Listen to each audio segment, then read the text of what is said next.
This is my first video in my series recapping the plot of Love Nikki for those who don't want to read the dialogue or want videos that they can visit for reminders on things that happened.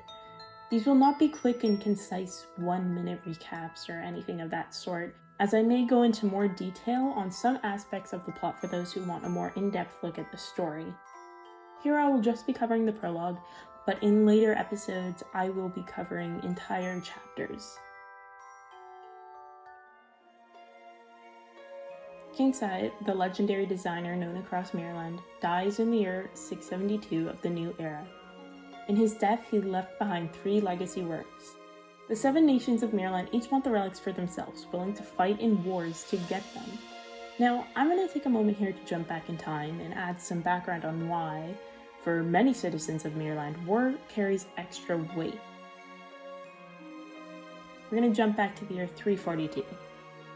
A man known as the Enlightened, or the True King among other names, was assassinated. In his death, he cursed Maryland. It is known as the Blood Curse. The Blood Curse overcomes anyone who uses force with ill intention, with a burning pain in their heart. This curse has been recorded to even kill. Because of this curse, most people in Maryland will do anything to avoid violence and, in turn, the curse.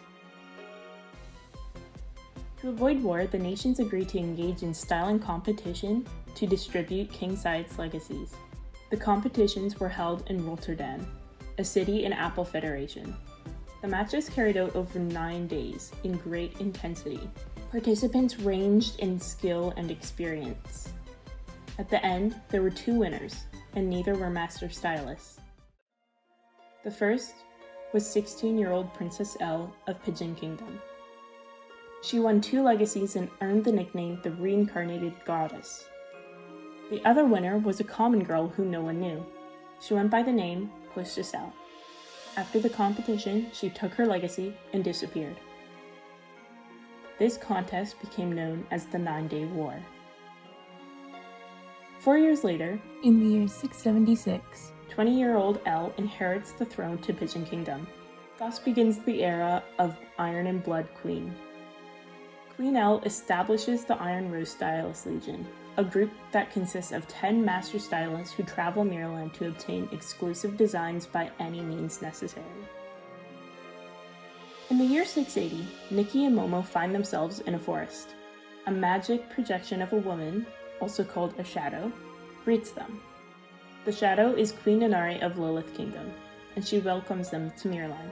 Momo recognizes the name Maryland and briefly mentions stories his great-great-grandfather told of another dimension where people worship styling and design.